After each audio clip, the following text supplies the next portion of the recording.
Buckle up because we finally learned who Jason's killer is and more, much more, on Riverdale. So let's break it down right here on What Happened. Hey there lovely people, welcome back to my recap show. Now usually with shows, the big juicy stuff actually happens in the season finale of a show, but not on Riverdale. We still have one episode left, but we finally have our answers as to who killed Jason Blossom.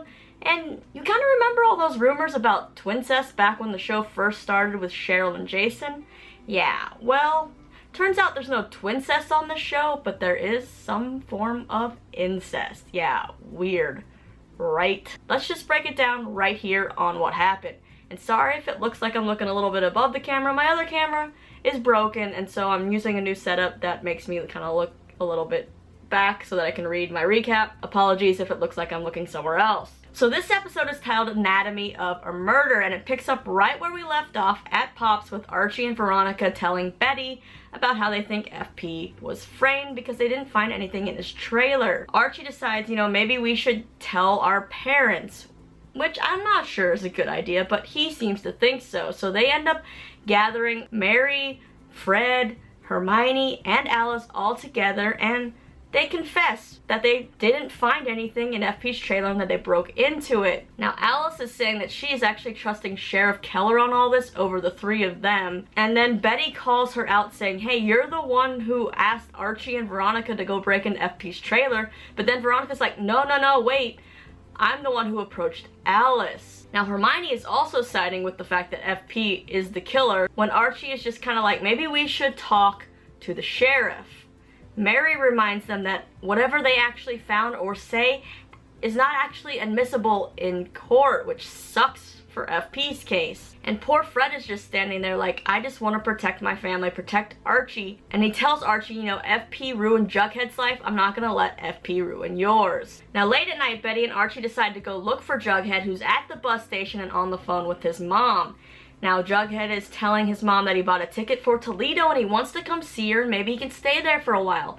Now we don't ever actually hear Jughead's mom talk, but you can tell that something is up because he says, oh, okay, I understand, yeah, that's fine, maybe some other time. So it seems like Jughead's mom doesn't want him to come visit. But why? Like, poor Jughead just wants to see his family. Makes me not like either of Jughead's parents right now. Like, that poor kid just got the wrong end of the stick. Well, after Jughead hangs up the phone, we see him break down and then he decides to go trade in his ticket for one for Florida. But the bus doesn't leave for the next morning, so the station's closing, so he has to leave. Now at their lodge residence, Hermione is freaking out, trying to look for their passports because she's worried about what FP is going to say now that he's in custody. She tells Veronica that, I'm guilty of a lot of things. This could all come back to me even though it might not be murder if FP says anything. So she wants Veronica to pack a bag for safety. Betty and Archie get to the bus station too late. It's already closed and Jughead is nowhere to be found. Veronica then ends up calling Archie on the phone because she just wants to talk about all the things that are happening right now. And Archie reveals to her that him and Betty are at the bus station looking for Jughead. And Veronica's a little sad that she wasn't invited to the party. But Archie's like, it doesn't matter because we can't find Jughead anywhere. And then Veronica, being the smart one, says, really guys? There's only one place in town that's actually open 24 hours. And what is that? It is Pops, and what do you know, Jughead is there without his beanie on, which means he's a hot mess and something is wrong. Alright, so Archie, Veronica, and Betty end up apologizing to Jughead for everything, and then they inform him that there was no gun in the trailer when they searched it and that FP had to have been framed, which is music to Jughead's ears. At the police station, Sheriff Keller is finally doing his job and is grilling FP, who ends up explaining how he made a deal with Jason to do a delivery in exchange for a getaway car and money. FP ended up realizing who Jason was and that it was Clifford Blossom's son, and he was confused about why Jason would want all this if Jason already kind of has everything handed to him. Jason ended up confessing his plan to FP about running away with Polly and why he needed the money, and then FP managed to grab Jason after he crossed the river before he could get the getaway car, and FP says, I actually don't know where the getaway car was, and that FP took Jason to the basement of the bar to hold him for ransom, but before he could get word to Clifford, Jason got loose and, well, Sheriff Keller kind of fills in the blanks saying that's when you killed him and put him in the freezer, and FP just nods. Sheriff Keller then asks if FP is the one who broke into his house and stole the evidence board and all that, and FP says yes, and that he also followed Betty and Jughead to the site where the getaway car was and he torched the car. So now we catch up with the Scooby Gang, who are on a mission. They show up at the police station demanding to talk to the sheriff, and when Sheriff Keller comes out, they tell the sheriff that FP's been framed, but then Sheriff Keller's kind of confused and is like, well, why did FP just confess? The next day, the story is all over the newspaper that FP murdered Jason. At Thornhill Manor, the Blossoms are sitting down for breakfast when Polly walks in, and Mrs. Blossom shows her the paper. Polly actually seems pretty surprised by this news and starts to say, he killed Jason?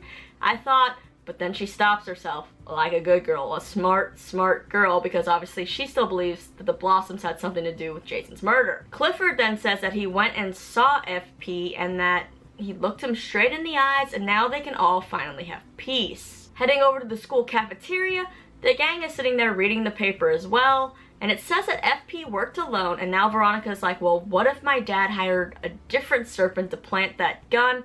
And then there's a Veronica Archie moment where they hold hands under the table, whatever. And then Betty kind of brings up that FP had to be protecting somebody, right? But who? And then she's like, well, what about Joaquin? And Kevin's like, oh, hold up there, girlfriend. Don't you be bringing my boyfriend into this. And it's kind of like, poor Kevin. If he only knew that his boyfriend started off as a fake boyfriend. It might be real now, but it did not start off the right way or in a real way. Now, Jughead is supposed to be taking time off from school because they need all this kind of blow over, but Jughead actually ends up showing up to school, and he walks over to straight to Cheryl and apologizes, but Cheryl just gets up and starts slapping him and hitting him, and Archie manages to pull her off. Principal Weatherby grabs Jughead, takes him away, and then Cheryl runs off into the bathroom. Now, Betty follows Cheryl into the bathroom, and I guess Betty's kind of the official bathroom breakdown comforter girl, because, you know, she comforted Veronica that one time. And Cheryl is just kind of like, people just keep coming up to me and saying you must be relieved that this is all solved, but how come I don't feel that way? How come I don't feel like this nightmare's over? And it's kind of like, well, if Cheryl's not convinced that FP is the guilty one, then something's definitely up, right? At the Andrews house, we learn that the principal wants Jughead to finish school from home. He thinks for safety reasons he shouldn't be back at school. And Archie's really upset by this, and Fred once again is just saying, you know, I'm worried about you, Archie. I'm trying to protect you, not Jughead, you know, whatever. And of course Jughead overhears this. It's hurtful, and decides he's gonna go sleep in the garage. At the Cooper house, someone's trying to break in, so we see Betty go downstairs where she runs into Alice, who has a gun out, and this has to be the gun from Betty's drawer. So this throws out the theory that Mrs. Grundy's gun is the same as that gun that was found in FP's trailer. I guess Mrs. Grundy's still just running around free, probably seducing other underage boys somewhere. Let's just hope she gets what's coming to her at some point. Anyway, so who is downstairs? It is, in fact, Mr. Cooper. Yeah, breaking it into his own house. Now, Hal ends up dropping some big bombs on us in this episode. He tells Alice and Betty that he's actually the one who stole Sheriff Keller's evidence board. Now they're all a little bit confused because they're like, why did FP confess to that then? And Hal's like, I have no idea. Then Hal says why he stole the evidence, saying that he was afraid that somehow this would all point back to Polly, and which would in turn connect the Coopers to the Blossoms to give a motive, and of course that motive is the fucking maple syrup dynasty. It's a good thing I don't even like syrup. Hal says it wasn't just all about how Grandpappy Cooper was murdered by Grandpappy Blossom. In fact, it goes deeper. It was a Blossom versus a Blossom murder. A brotherly murder. Yeah, you heard right.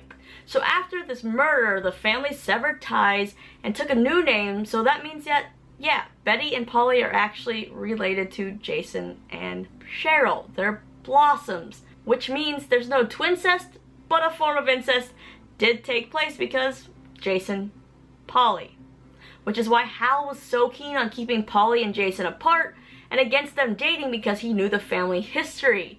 And now it's just kind of like both these families are seriously fucked up. So Betty, Hal, and Alice then rush over to Thornhill to rescue Polly, and Alice ends up telling Mr. and Mrs. Blossom basically everything, how they know the history, they know the secrets, and then Mrs. Blossom gets super creepy, saying, nothing could be more pure than these babies. Polly's babies. And it's just like, what the F? Polly is even super disgusted. And Clifford just goes, you know, come on, it's not like they're a brother or sister, they're like third cousins or something. Or what? Seriously, the Blossoms are messed up. Do they think this is some kind of flowers in the attic situation or something? Betty, of course, once again accuses the Blossoms of killing Jason, and she says to Mrs. Blossom, who's threatening her too, that she's not gonna stop until she proves it. Archie and Jughead end up getting early to go meet Mary at Pop's, and she says she pretended to be FP's lawyer to get some information down at the station. Unfortunately, things aren't looking so good for FP because of all his priors. One piece of information she did find out is that FP used this one phone call to call Joaquin. So why would he be calling Joaquin, right? Mary then tells Jughead that he should really go talk to FP and get everything out, because since things aren't looking good for him, this could be his last chance to talk to FP and confront him. So Jughead takes her advice and goes to talk to FP and really lays into him about everything, and FP just keeps up his act, saying, you know what, he's only sorry that he got caught, and he tells Jughead to never come back and see him, and Jughead's like, yeah, I got it. But there's kind of this exchange between the two as Jughead walks away, and you can definitely kind of tell that Jughead picks up on something, and I think FP is obviously lying, as does Jughead. So Archie ends up telling Veronica about FP's call to Joaquin, so they pick up Kevin to go confront Joaquin. Joaquin says that FP just called to tell him to lay low and that he thinks FP killed Jason, or he kind of assumes that. Joaquin then confesses to them that on July 11th he got a call in the middle of the night from FP about a cleanup job at the bar. Now, the basement of the bar is apparently off limits to everyone, but that's where he met FP, and he saw Jason's dead body. Now, because of this, and because he was terrified, he just kind of assumed that FP did the deed. We end up seeing some flashbacks of the cleanup, and we also see FP cover a camera, which obviously alludes to that video we saw in the promo for this episode last week of the gang watching this video of the murder. Joaquin also says that he did overhear FP talking to another serpent about, you know, and that's the only other guy who knew about this cleanup, and that person is Mustang, the serpent that Archie ended up actually fighting at the bar early in their season. Now, Joaquin says that they were actually talking about some rich guy, but he doesn't know who, so Veronica assumes that it's her dad. And so now they really are forcing Joaquin into telling them where Mustang is so they can question him. While they're heading out to find Mustang, Betty and Polly are at home when Jughead calls and tells Betty that, you know what, I think you were right. I think my dad is hiding something. Joaquin ends up taking Archie, Veronica, and Kevin to the seedy motel where they find Mustang's room. And you know what they find inside? Mustang dead in the bathtub. Joaquin ends up running off and says, you know, you should call the sheriff. So they call the sheriff, who says it looks like it was an overdose, and then starts asking like 50 million questions about why they're there. Archie's like, we knew that Mustang was a serpent. We just wanted them to see if he knew anything about FP. And then the sheriff catches them and says, well, how did you know where he lived? Now they're of course trying to protect Joaquin, so they're not going to say anything, but they're kind of saved by the bell, because by this time Hermione and Fred have arrived, and then a police officer emerges with a bag of money with initials HL on them that we saw way earlier in the season, and the sheriff begins to ask Hermione, why are your initials on this bag, when Veronica steps in saying, those aren't her initials, those are my dad's. And then Hermione's like, you know what, we're not saying anything else till we get a lawyer. Now skipping ahead, Joaquin is skipping out of town on the bus, but before he leaves, Kevin gives him a kiss, and then Joaquin says to Kevin, there's something I want to tell you that I didn't want to say in front of your friends. So what is that? Hold on a second. Meanwhile, Jughead is telling Betty that FP has always lied to him, but he's never been good at it, so he knows that FP is trying to protect someone or protect something, but what is it? Back at the Blossoms, Cheryl goes in to talk to Mrs. Blossom and asks why Mr. Blossom and Jason were fighting the day before Jason disappeared. Was it about the business? What is it about the business that Jason couldn't stomach? She demands to know what Jason couldn't handle and why Jason was running away, when Mrs. Blossom just turns super creepy once again and just tightens her grips on Cheryl and just digs into her. She then drags her out of the house to the barn saying, oh, you think we murdered Jason because he knew some deep dark secret about our business?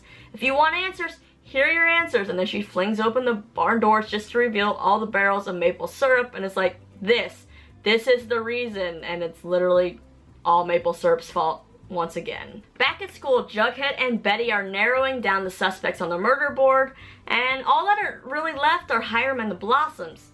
Alice then shows up informing them about the body of the other serpent and how, you know, they have money linking them to Hiram, and everything seems to just be tidied up with a bow, case closed, right? Then Kevin calls Betty asking to meet them. So now we see Kevin, Betty, and Jughead who are looking for what Joaquin told Kevin at the bus station. Joaquin actually didn't know if what they find would help or make things worse. So what are they looking for? Well, Joaquin ended up revealing that FP called him to actually tell him to forget about their contingency plan. Do you remember what that contingency plan was? Yeah. Well, turns out that the trio are now back where Jason's getaway car was stashed and burned, and they find a duffel bag with Jason's Letterman jacket in it. Now all the gang is back together, confused as to how this jacket could help FP, and they all are like, actually I think this hurts the case, right? Well, Betty's kind of still convinced that FP's innocent, and she's not giving up, and she grabs the jacket and tells Archie to put it on, which is obviously kind of creepy to everyone in the room, especially poor Archie who has to put it on. Betty then starts feeling around the jacket and finds a hole in the pocket, and they're like, you know what happens when we have a hole in our pocket? That's where our chapstick goes, into the lining, whatever. So Betty checks the lining, and what does she find? A USB drive.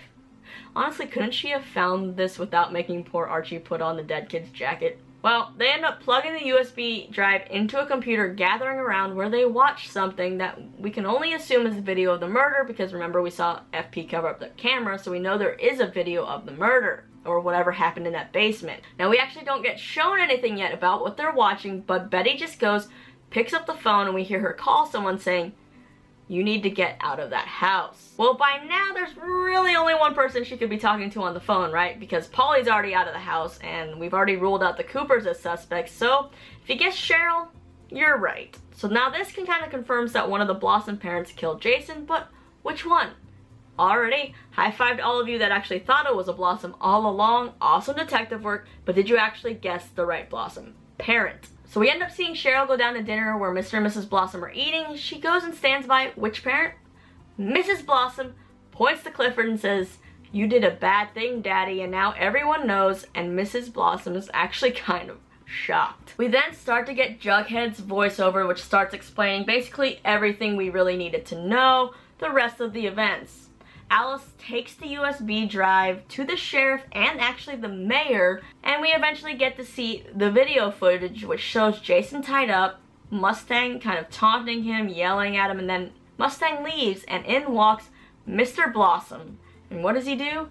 He takes Nana's ring out of Jason's pocket, and then he shoots Jason in the head. So why then didn't FP confess to this murder if he didn't do it? Well, it turns out FP confessed because Mr. Blossom paid him a visit, saying that if he didn't confess, Jughead would suffer the same fate as Jason. So poor FP just wanted to protect little Juggy. However, because of everything else FP's done and the perjury and the lying and whatever, he's still going to be going to jail for quite a while. Now Veronica returns home and tells Hermione that she's off the hook, and Hermione tells Veronica something else, that Hiram's actually coming home. But Veronica doesn't seem too thrilled about this news. We then see Archie say goodbye to his mom and how he has to stay in Riverdale because his friends need him, but maybe he'll come visit in the summertime, and Mary just tells him to be safe. Yeah, I'd be getting the heck out of this town too, Mary. Like, I'm going to Chicago with you, I think. We then end the episode with our new mystery and what seems to be maybe the setup for the next season, and another death. So the new mystery is, why did Mr. Blossom really kill Jason? What was the motive? Now, obviously, the only person who really knows the answer to this is Mr. Blossom. And now when the police show up to arrest him, Mr. Blossom is hanging from the ceiling of the barn in a noose. Yeah, with a bunch of maple syrup, barrels busted open, one which has a ton of what seems like packets of drugs in it. So now the real question is, did Mr. Blossom actually hang himself? Like, did he really kill himself?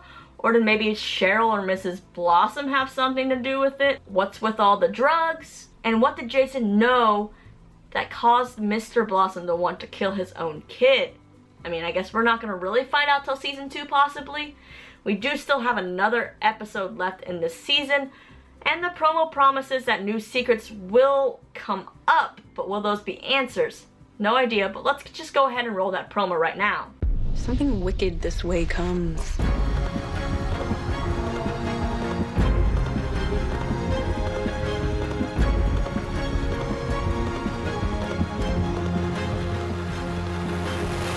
Alright guys, I gotta know, what did you think about this big reveal about Mr. Blossom killing his own son, Jason? Are you satisfied with the reveal of the killer?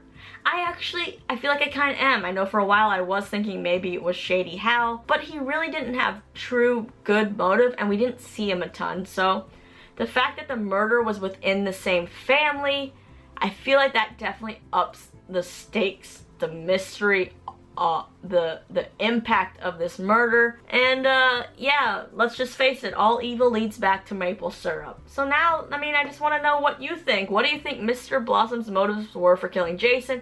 What's with all the drugs in the barn? Were they planted there, or were they already there? Does Mrs. Blossom know anything about any of this? Was Mr. Blossom obviously involved in some shady business? And did he really hang himself?